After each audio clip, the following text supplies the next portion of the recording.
Everyone talks about the power of data-driven instruction, but what does that actually look like? Look no further than iExcel, the ultimate online learning and teaching platform for K-12. iExcel gives you meaningful insights that drive real progress, and research can prove it. Studies in nearly all 50 states across the U.S. show that schools that use iExcel outperform other schools on state tests. Educators who use iExcel love that they can easily see how their schools are performing in real time to make better instructional decisions. And iExcel doesn't stop at just data. iExcel also brings an entire ecosystem of resources for your teachers with a complete curriculum, personalized learning plans, and so much more. It's no wonder that iExcel is used in 95 of the top 100 school districts. Ready to join them? Visit iexcel.com/PM to get started. You're listening to Principal Matters, the School Leaders Podcast. Principal Matters Podcast, episode 500.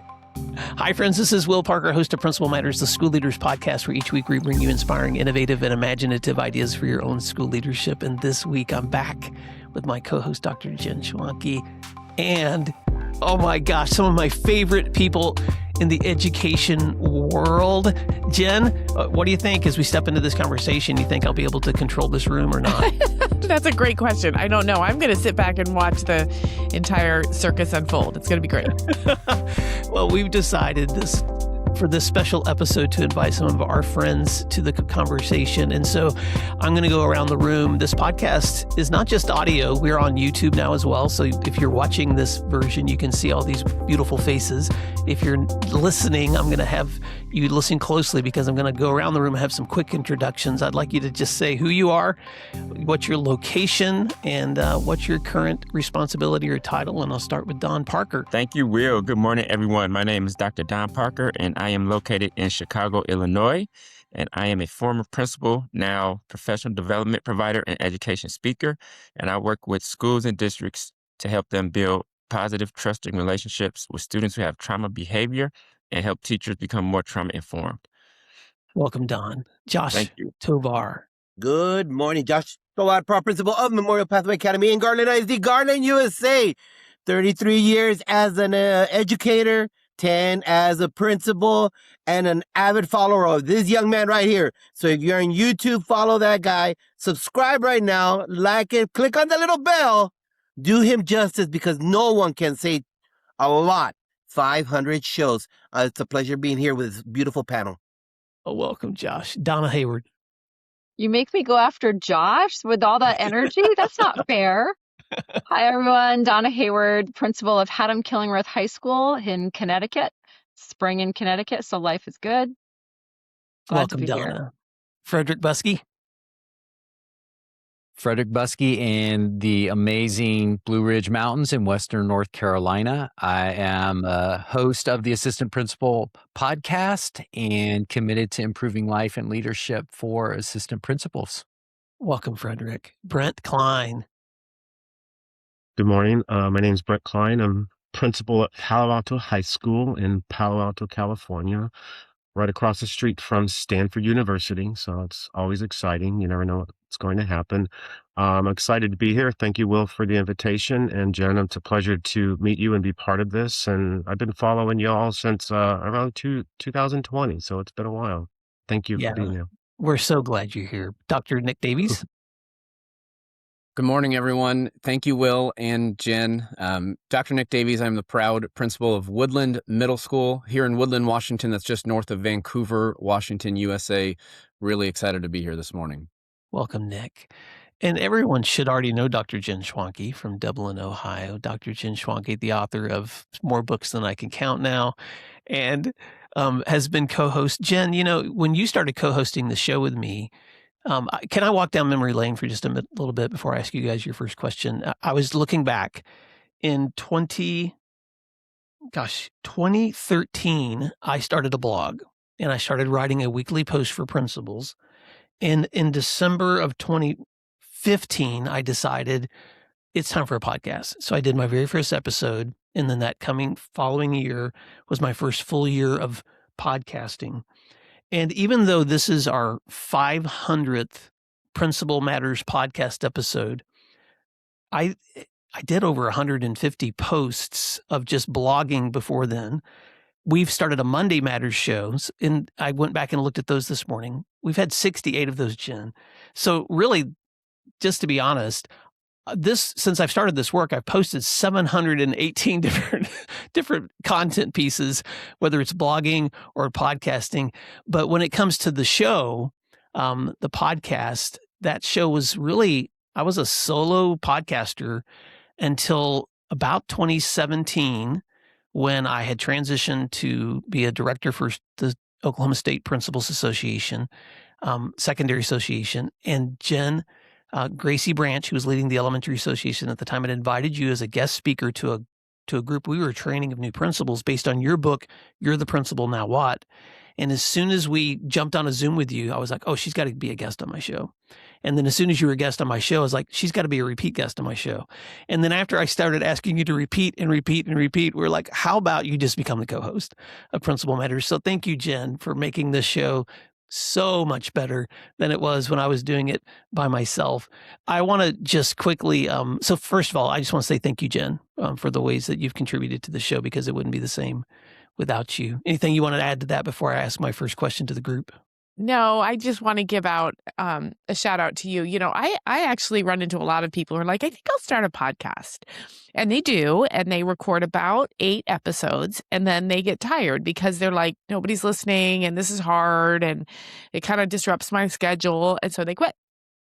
And you have not. I tell people podcasting is a game of resilience and perseverance.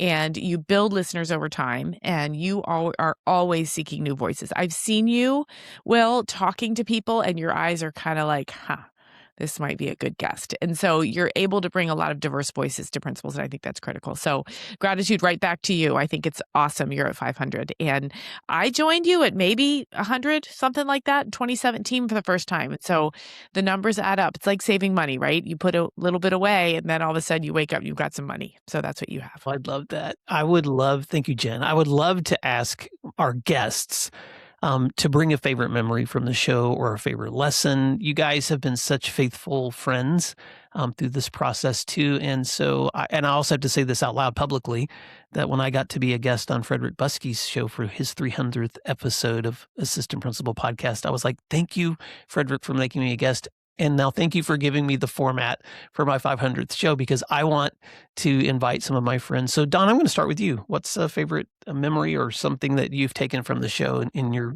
own leadership? Sure. So, I mean, my first reaction when I hear that question is it's not so much a single episode, although I do have a couple in mind. A couple of your more recent ones, I think. It's just the sense of this ongoing conversation that I feel like I'm in on with friends when I listen to the podcast, right? It's like, I know I'm not speaking, although sometimes I do talk to myself in the car when I'm listening to your episodes. But it's more the sense of this ongoing conversation with a circle of trusted colleagues who just I adore. A couple of, I think they're more recent, the way my Spotify works, the podcasts don't go in order, they just go. But I remember Jen did one on rural school leadership recently. Wasn't it recent with Eric Nichols? Was that one of the more recent ones? Because I ended up listening to old ones too that were like actually pretty dated when I was listening to them. But Eric Nichols, one of my favorite episodes, because first of all, he's a great storyteller. And second of all, Jen's conversation with him was just, I found myself envisioning where he is, which is in such a different place than I am. He's in super, super rural Oregon, in a public boarding school, right? Because it takes the kids so long to get to school. And I was just picturing him leading in that environment and just what his life looks like. And yet he's talking about the same issues that we all have. So that was an episode that really struck me recently. Andrew Murata, I think, was also pretty recent, and he's got just lots of memorable phrases like commitment over feelings. That one stuck with me, and doing a lot of the time. A lot of times, well, I won't keep talking, but more to come. But those are a couple recent favorites, and just the sense of having this ongoing conversation with friends. That's what really sticks with me about this podcast. Thanks, Donna. That circle of trusted friends that we can continue to hear from across the nation. What about you, Dr. Parker? Well, like Donna said, it's not just one episode because I love the way you and Jen interview people and just, pull out some of the best practices and instructional leadership strategies that they can use. But I do finally remember the podcast that you and I did when you had me on your guest after I published my first book, Building Bridges. And, Building Bridges is all about helping teachers and school administrators build relationships with students, and especially trusting relationships with students who have trauma and challenging behavior. And the way that it was just so easy to talk to you is like some people have it naturally, but they're very relational, really know how to engage and make a person feel valued. And Will, that's what you did for me. And so I just remember you just being curious about, my research and building bridges and how easy it was for the conversation to flow. And I just automatically built an affinity for you because I was like, this is just genuinely such a great guy, a nice person, someone who not only thirsty for knowledge himself, but also who has a desire to share knowledge with other people. And, I think that makes you very special. And I think other people share that same feeling about you that I do. And so I just remembered the camaraderie we built. And that's why I remember that episode so well. Thank you, Don. I vividly remember the block wall behind you at Posen Middle School where you were still serving as principal when you logged in that morning in your tie to have a conversation about your new book. And I was so proud of you for leading a school right there in the heart of Chicago and writing a book at the same time. What an amazing achievement. Josh, Tovar, what about you? What I appreciate, number one, is your demeanor. It's a little bit tied to what so far Donna and Don has said, your demeanor and your approach in regards to all the topics that are leadership and education. And then that's blended in with your interactions with Jen. The way you guys, like you said, the first time, then you could see the flow. And there's something about a podcast, but most importantly, a relationship, a collegial relationship, when there's fluids in the conversation, and that totally engages everybody. Like Donna says, I'm just in the middle listening to two friends talk, which is truly engaging. But for me, what solidified really, I listened to a lot of his shows, and what I really enjoyed was that you had the wherewithal to bring in educators after George Floyd. That still stands in my mind. Those two shows with this young man right here, this little young man, right, this guy right there. The way he and your panel talked about that in the appropriate way as an educator, as a dad, as a human, truly the way you interacted during that conversation with everybody, and they were all felt the comfort to address what they were seeing through their eyes was truly priceless for me, which made me an avid fan for sure. Thanks for that. And he's pointing to Don Parker because, Don, you were a guest on my show at that time, along with some other wonderful Black educators who helped me understand more deeply what was going on culturally. I hesitate to use this word, but it was almost therapeutic to sit with you guys and just walk through that together and have perspective and hope. So Josh, thank you so much for bringing that memory back. Frederick, what about you? So I first started listening to you back in 2017, when I was at Clemson University. I had the great honor of monitoring all of our principal licensure interns. So I was driving all over the upstate of South Carolina, which is pretty rural. So I feel like you and I became you became my really good friend as I drove for countless hours. And it would be great because I would listen to you and all of your wisdom. And then I'd walk into a school and get to be with live school administrators. So it was just so formative. And I'll double on what everybody said. And Donna used the words ongoing conversation with friends. And I always felt like that was what you brought to the show.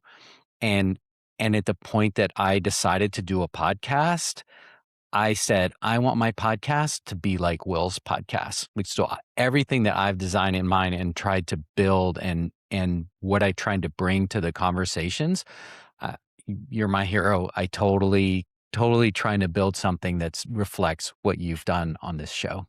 Well, Frederick, that's an amazing compliment, but I'm just going to say this to you. The joy of listening to your podcast is hearing how you do things better than I do. And I know you don't like that compliment, but man, you have such a great way of pulling people directly into the content of your show before it even starts. The way even your sponsor spots are better than mine. So I'm just so proud of you because you have such a great presence on your podcast. So kudos to you, my friend. Brent Kline, what's a memory you want to bring? Wednesday mornings are my favorite because I know that's when I get to hear your podcast. And my two favorite podcasts, yours and Remarkable People, both fall on the same day. One of my favorites was when you interviewed Guy Kawasaki from the Remarkable People podcast. But most importantly, Will, it just seems like you're the most intuitive guy I've ever met, because when I'm dealing with an issue or a concern, there's a podcast that you drop that connects to what I'm dealing with. It's pretty amazing. Even your most recent one with Dominic Smith, talking about restorative practices. We're dealing with some student issues that it was just perfect timing. My assistant principal texted me, "You guys got to listen to this," as she's coming to work on the train. It's like, I already listened to it. But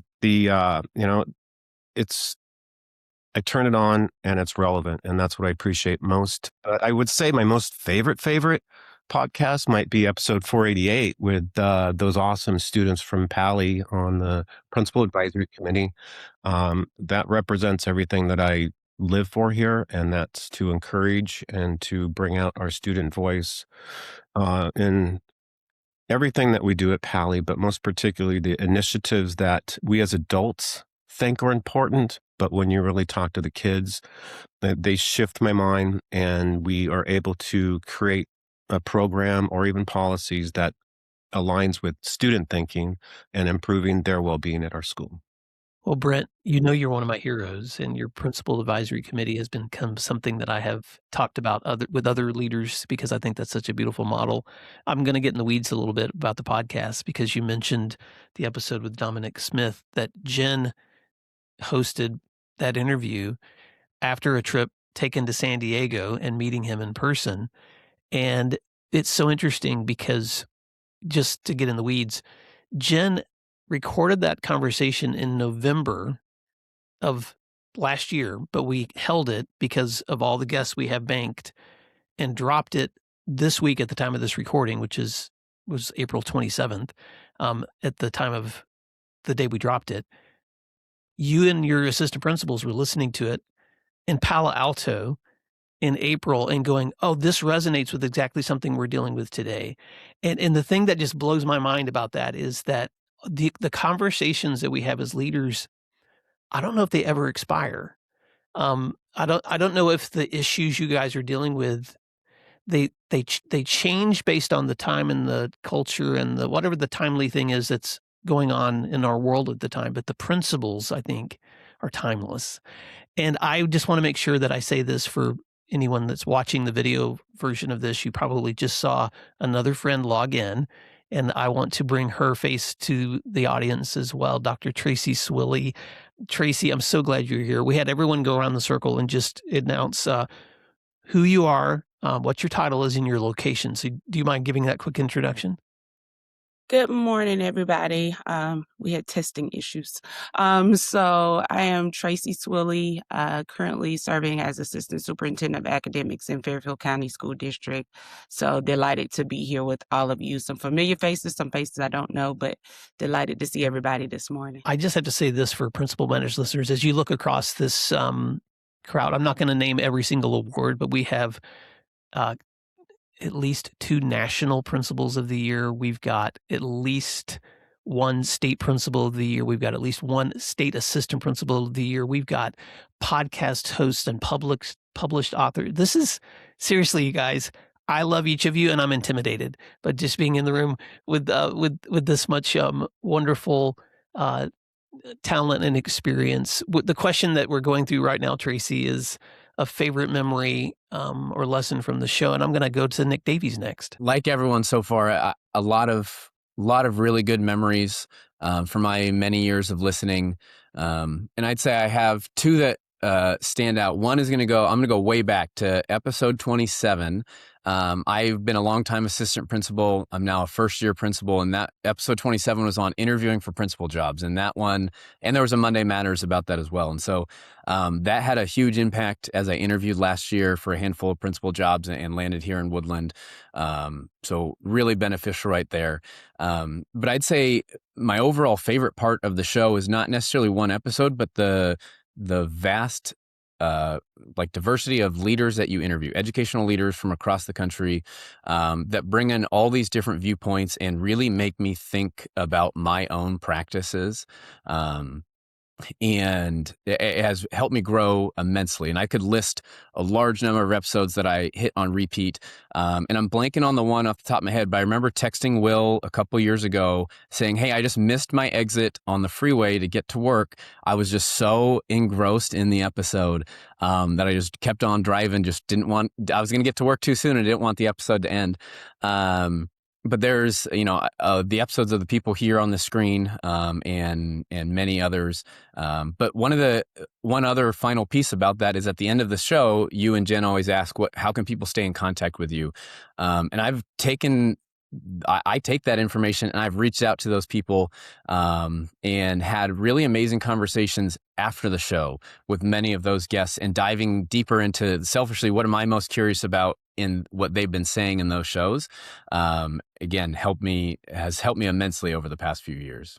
Wow, Nick. I'm so glad you said that because I don't often talk about that on the show, how many times someone will reach back to me after a show and there's an ongoing conversation. So, and not just to me, but often to the guest on the show.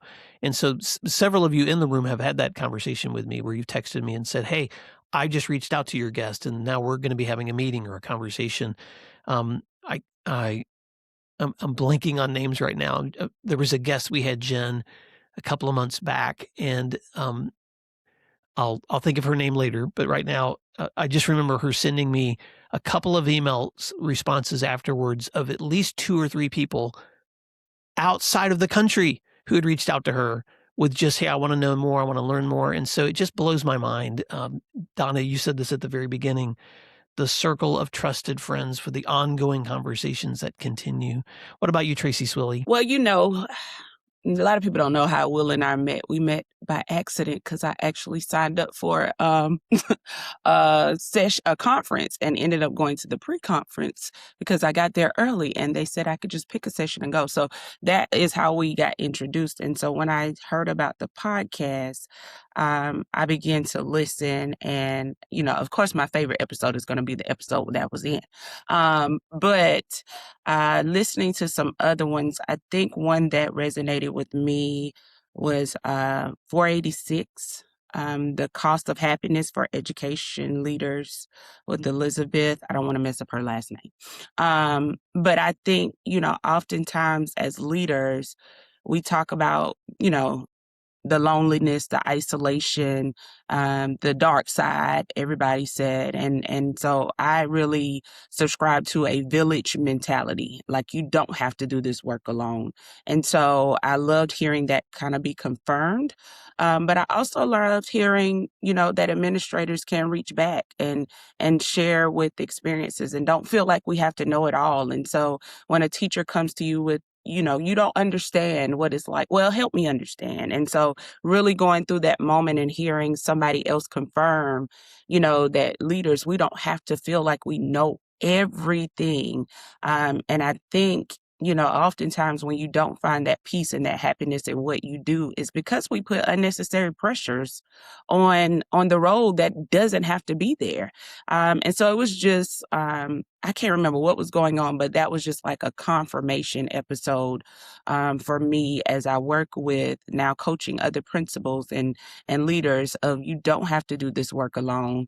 You can empathize, sympathize, work with, meet your parents where they are, meet your teachers where they are, meet your staff where they are, and do that work together by everybody simply being heard. And so I would just like to say the other parts of just any of the podcasts, I always think hearing Jen and Will, I always say they have like therapeutic voices. So it's kind of calming to your mind and spirit when you're listening to it. So I can definitely attest, Nick, as to why you would pass the exit and not pay attention to where you're going. So, but that would have to be one of the episodes that resonated with me.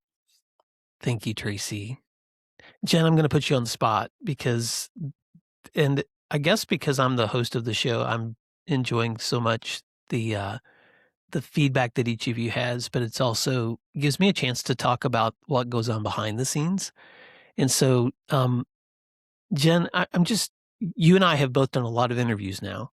And so I don't know if you would mind explaining to listeners, like, what goes on behind the scenes before you interview someone. How do you form your questions? Because those are things that I think about when I'm listening, because I think about the construct of the show. But I'm just really curious for you, what's the behind scenes part been like for you? Well, one of my favorite things, of course, is when Will says, "Jen, I'm going to put you on the spot." It's my favorite thing. So no, it's okay. This is actually quite fine.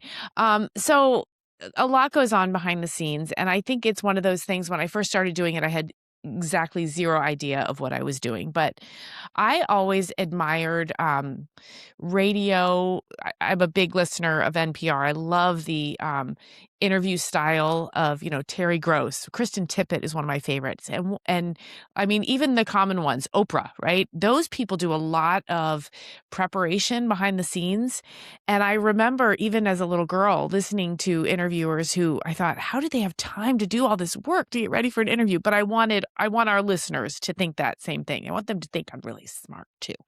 So when I think we've got a guest, with something to say, I reach out to them and say, hey, would you be willing to do this? And then what I do is just a little research. It's a lot easier with the internet than it was when I was little, but, get their books, do a quick skim of them, look at their body of work, and then develop questions, just things that make me really curious. I develop those questions and then I'll send them to the guest and say, please check my work. If I'm off track on any of this, please let me know. And they do. And then we set up the interview. And what I find, I just recorded one yesterday. You guys are all going to love it. It was by Dr. Mara Teakin. She's a professor of education at Bates College in Maine. And she studies rural education, but really she studies about kids going to college and why. So I kid you not, we get one question in and I'm off the rails because I want to know about this and that and this and that. So as we talk, I try to get it back to my plan. And then I always find myself incredibly invigorated by these conversations. I just feel like, oh, there's people out there that are changing the world. And then after that, I read back on the transcript. I write some show notes and send them to you and Emily. And then I don't do anything else. That's when, Will, you can maybe talk about how the sausage is really made because somehow it gets produced into a masterpiece. Yeah. Thanks, Jen. That's such a great summary of what goes on behind the scenes. And so on the other end of that, we have Emily. Emily Parker Eaton is my oldest daughter and started editing the show for me before when I had transitioned to the State Principals Association. I asked Emily to take on that editing piece for me because I just couldn't handle it anymore of traveling so much and doing the work and all the editing myself because I edited myself for several years. So Emily will edit the show, upload it to a website that hosts our audio, and then she'll embed it into a post for our website that goes out to all of the podcast feeds that are available and now on YouTube as well. So it's an enormous amount of work that she does on her end. I will do also a shout out to my youngest brother, Sam Parker, who does all the music for our show. So the last 3 years, as you listen to intros, if it's a Monday show, it's a different sound. If it's a Wednesday show, it's a different sound. If we do an encore show on Friday, it's a different sound. And all those sounds are original. He did all those sounds himself in a studio. He's just an amazing artist, musician. So I'm really thankful to him. And then on the other end, we have newsletter subscribers that receive that directly in their feeds on Wednesday mornings. And a lot of people that just get it directly through their feeds and their phones. Whenever I do an interview, I always put together My first question is always the same. Please fill in the blanks on that intro and tell us something else we may be surprised to know about you. And my last question is always the same, which is, what are your parting words and how can people stay connected to you? But the 4 questions in between that are the heart of my inquiry, and I can never do more than 4. I've tried. I can, and so even today, as we set up this conversation for the 500th, I sent you guys 3 questions. We're not going to get through 3. We just went through 1 question. And so I'm already thinking about, okay, how am I going to pivot, which is what I always have to do in the middle of this. So here's what I'm going to do to pivot. This is just such a room of experienced leaders. And so I want to dream a little bit about the future. What is something that you are chewing on, or that you hear other leaders chewing on, that you think should be a conversation that we should continue to have? What are some topics? What are some things that are resonating with you right now that you're like, let's talk more about this. Let's talk more about this. And instead of calling on you, I'm just going to ask you to open that mic and talk to me about the thing you would like us to talk through. But I want to give everybody an opportunity. And I'm taking notes, people. I'm taking notes. So if you say it, it's going to happen. I think because of the exodus that we have in education and the large frustration that's out there in every corner of this beautiful country of ours, a lot of educators are leaving out of, like, as I stated, not to be redundant, frustration. But where are they going? They've given so much to our children.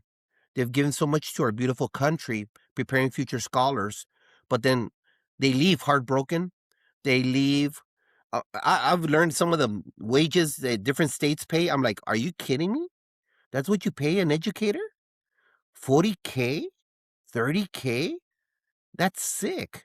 And you could understand, and then you have to go get a part-time job.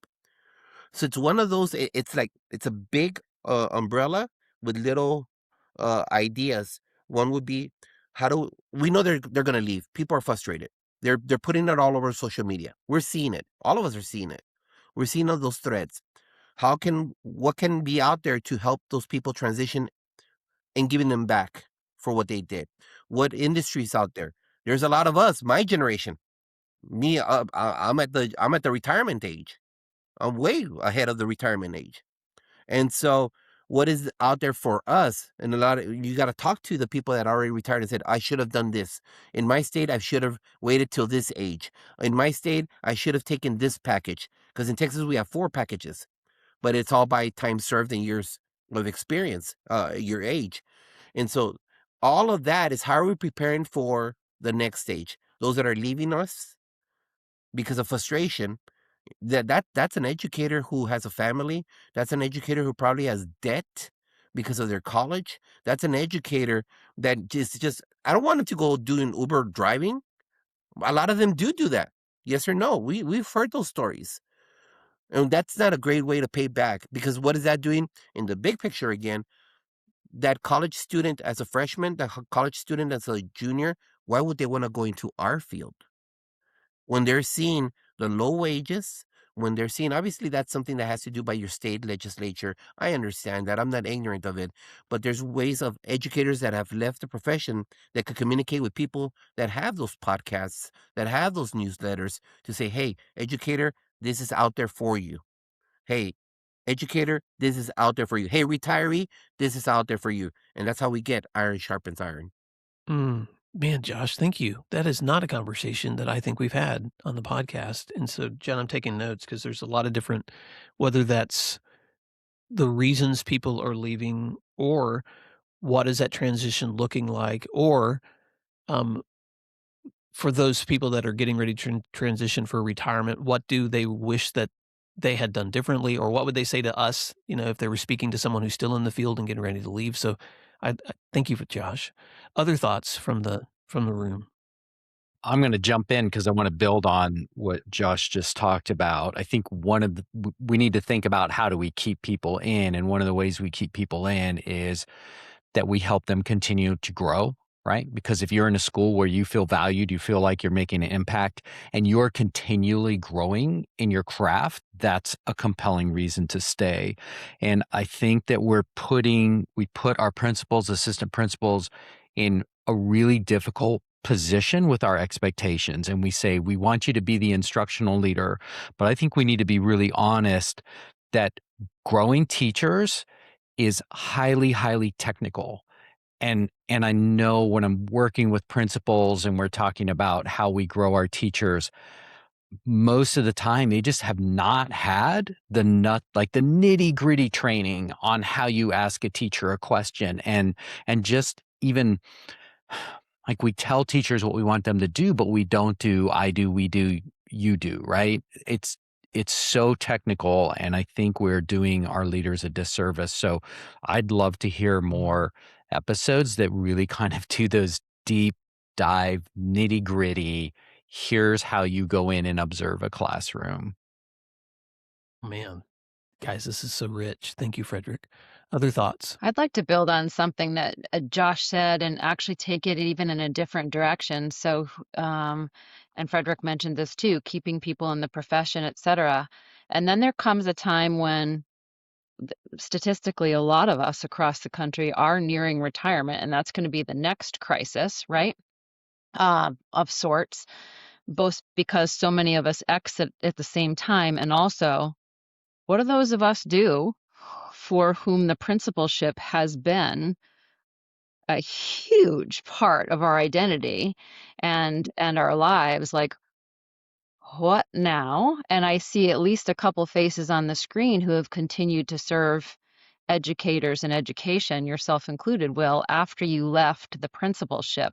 And so what does that look like? Because I do think that there's a way to leverage the talent once we leave, whether it's reaching back to mentor, whether it's doing like the work that Don is doing with PD, whether it's whatever form our service evolves into.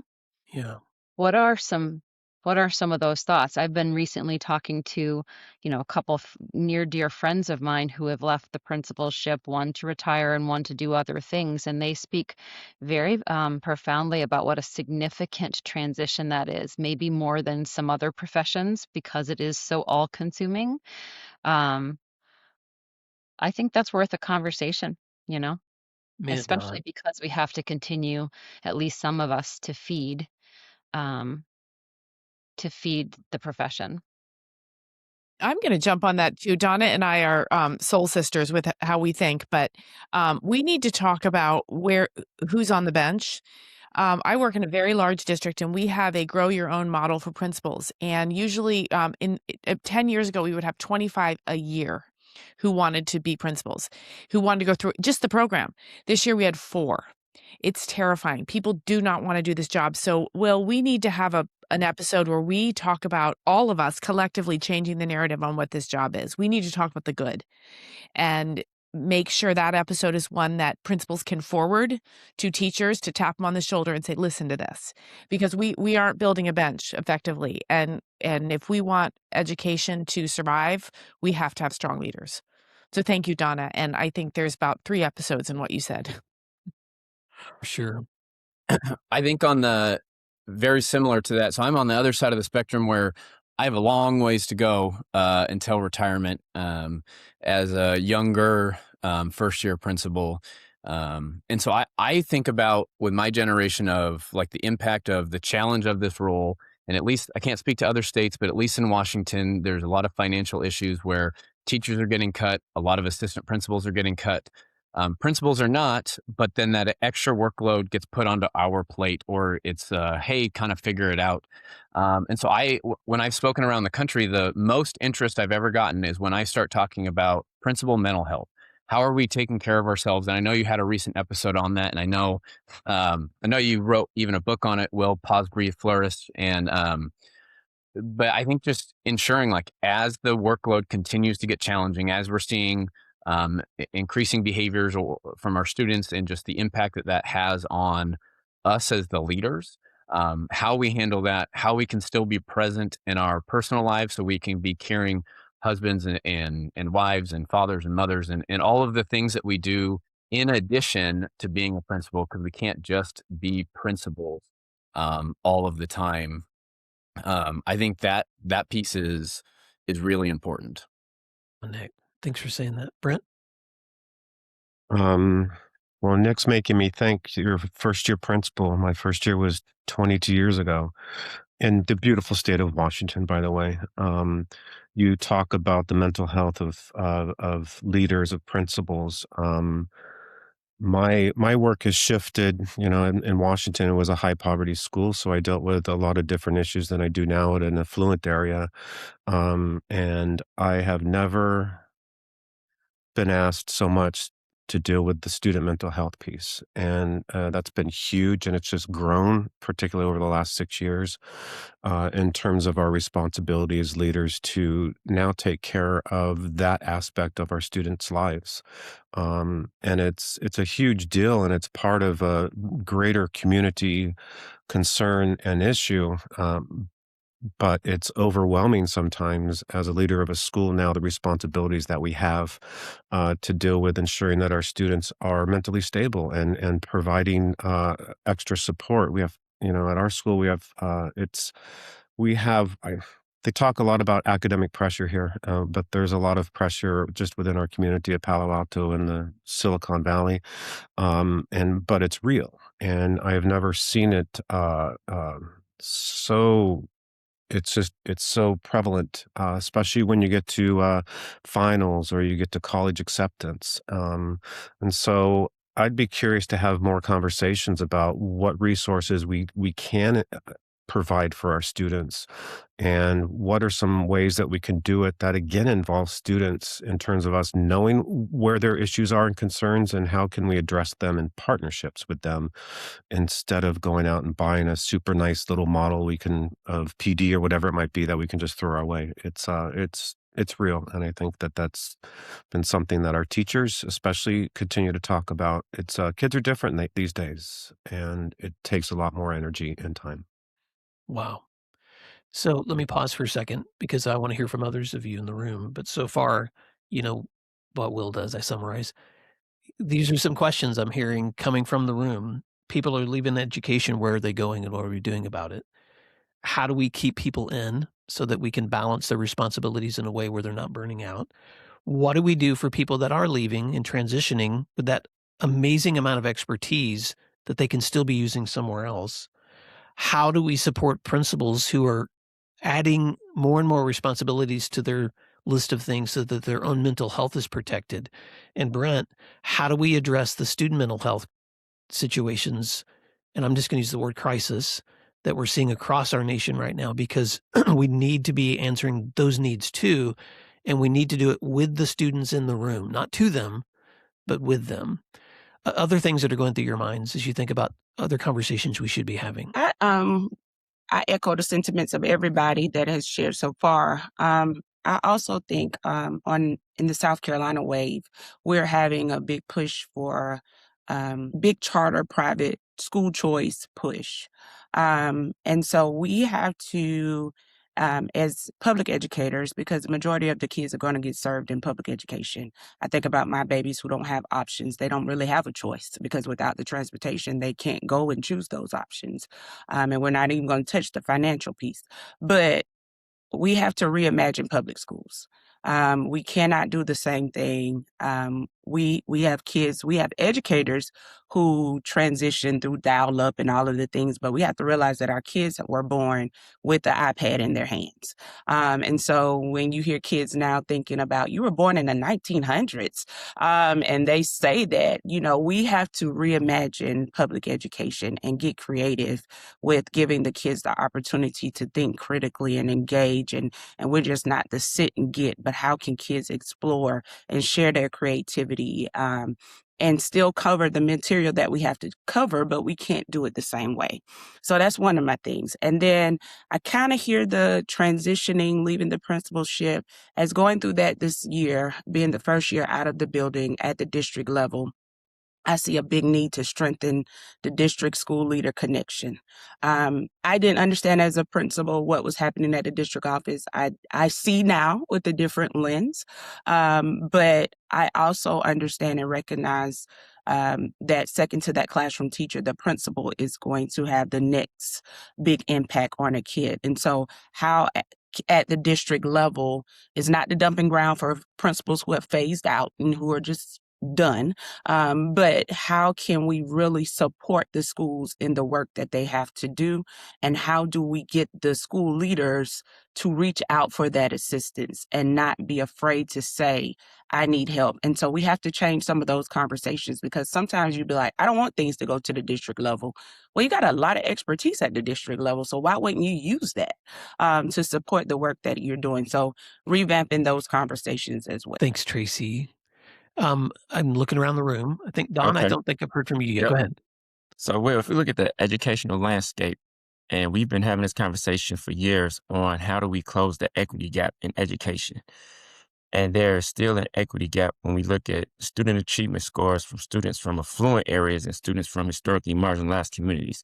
So I would like to learn more and see more work be done on how do we really close that achievement gap. And also, one thing that we think a lot about, but probably don't talk about as much, is just the whole politics in education. And really, how can principals navigate, a lot of the politics that happen in education?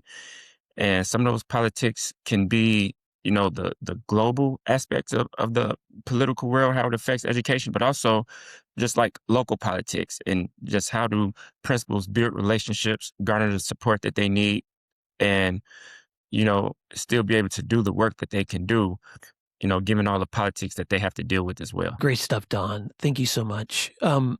Okay, I'm watching the clock because I'm realizing that this show is going to have to come to an end at some point here. I just want to say for all of you, thank you for those amazing suggestions. Jen and I have a long list of things to be thinking about for future shows, but so do you, Frederick, and so do you, Josh, and so do you, each of you in your conversations and in the work that you're doing. So send us, and anyone listening, if you are hearing these future topics and you're like, that person speaks to me about that, or I know an author who's really great at this, or I have a friend who does a lot of advocacy work when it comes to schools and politics, send us their names. We'd love those recommendations. We'd love to be able to follow up and read those articles, those things that have helped you in those areas, because we want to keep growing together. But as we wrap up, I always like to just ask listeners to hear from my guests a parting word. If you were speaking to someone right now who may be commuting to work, listening to this, or maybe they're at the workout, they're at the gym, or maybe they're gardening right now, they could be a brand new leader or they could be a veteran leader. But what's that thing you would want to say to a leader today as they're listening to our conversations? And then tell them how they can find you. What's a way they can connect with you, either an email address or a website or your whatever social media channel you're on the most. So Tracie, I'll start with you. I would always say, and my parting remarks is always going to be aligned to remember your why. Remember why you started this work. Remember what is pushing you each and every day to do the work, and keep that at the center of your focus. When those days get hard, remember your why. So I know that my why is to ensure that every student that I have the pleasure of interacting with leave our system with opportunities, and they're equipped for any of the opportunities that they're desiring. So that not that they have to go to college, they have to go to a career, they have to go to the military, but they're equipped to go to college, they're equipped to go to the military, they're equipped to go to their career, and have a sustainable future. You can get in touch with me via LinkedIn, Tracie Anderson Swilley, or via my website, educate-her.com. So educate- Thank you, Tracie. Dr. Parker? My parting work is, you know what, just because I'm carrying it don't mean it ain't heavy. And understand that there is support if you reach out for it. There's people who are willing to help, whether it's in a mentoring role, whether it's in a coaching role. Please look out and get that support, because, it is a tough job. But if it was easy, everyone wouldn't do it. But to be inspired, to let them know it is a privilege that they're in a position to lead and serve. And so people can get in touch with me via email. My email is drdonparker@drdonparker.com. They can also reach out to me through LinkedIn at Dr. Don Parker. Thank you, Don. Josh? Well, first parting word, Jen, Will, keep on going. We'll see you in the 600th show. Don't stop. Sooner or later, I'll get to the 400s. I'm still in the 100s. Sooner or later, I'll get right there, all right? Keep on rocking. Everyone appreciate you. And you, educator out there, I truly believe this. Don't ever forget, God puts you where he needs you. He will place you in the position to help others because you have a gift. We all have a gift, and you were placed there to ensure that those scholars, that learning community, is learning from your gift and is going to pass forward. And in the end, don't ever forget that you're in the best profession out there, the profession that creates all the other professions, education, and you have a purpose. Keep on rocking and rolling. Thank you for having me here today. Thank you, Josh. Donna? Yeah, so I'll echo a lot of what Tracie and Don and Josh already said. Just because we're carrying it doesn't mean it's not heavy. That was well said, Don. I would say I would encourage the aspiring leaders and the new leaders to keep going. It's one day at a time. I do believe strongly that there are forces of light and forces of not light at play in this world, and we are all forces of light. You know, anyone devoted to kids and education is working for the right team. And if it wasn't hard, like Don said, anyone would do it. And then one thing that I would like to mention before we end is that just listening to Will and Jen on the podcast, when you do your question of the week or when you're talking to guests, the humanness comes through, and you all share your own stories of what's been hard. And you always share your stories about what's been hard and what you struggled with. And it's one day at a time, and it's working through it. And there's no nobler profession, so keep going. Thanks, Donna. Frederick? The way to get more done is to slow down.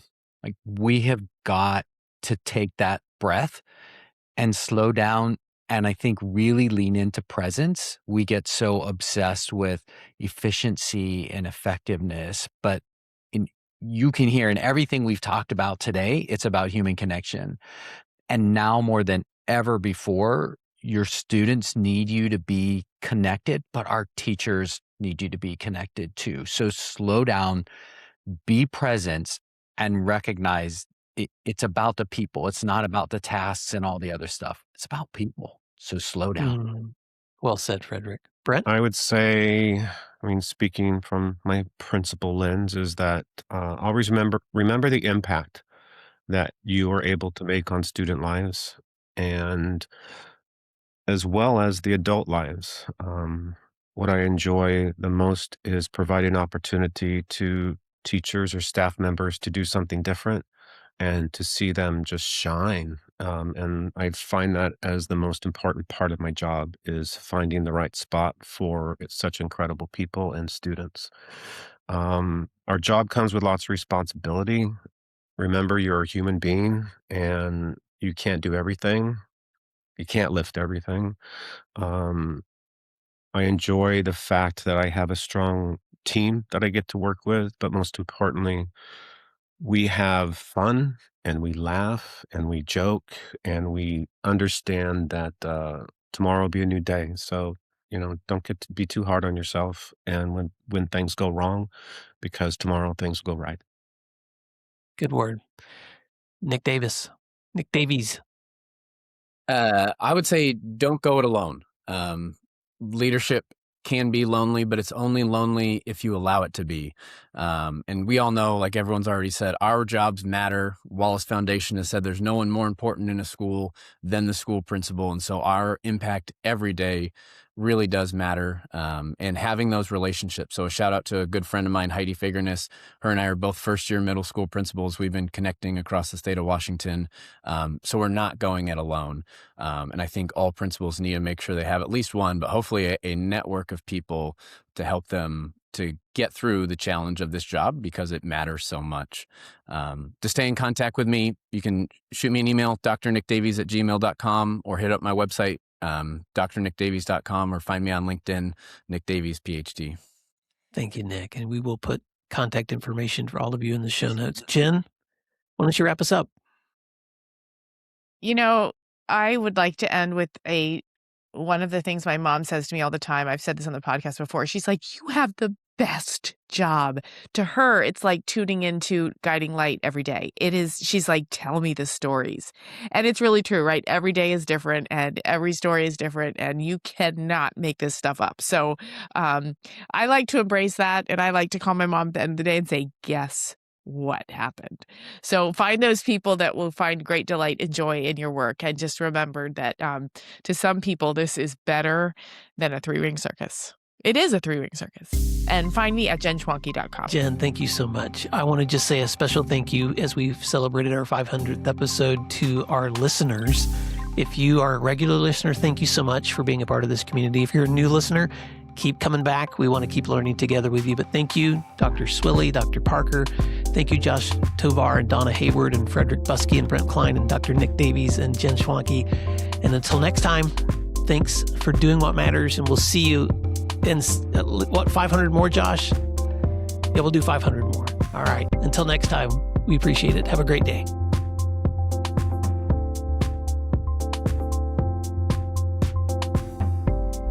Find free resources like this one at williamdparker.com. Subscribe for our free weekly newsletter, which contains bonus material, and also check out the links for Grow Academies, Masterminds, Executive Coaching, and Keynote presentations for my books, as well as for Principal Matters Associates. You can find out more under our Speakers tab at williamdparker.com. Thank you for learning together, and thank you for doing what matters. Principal Matters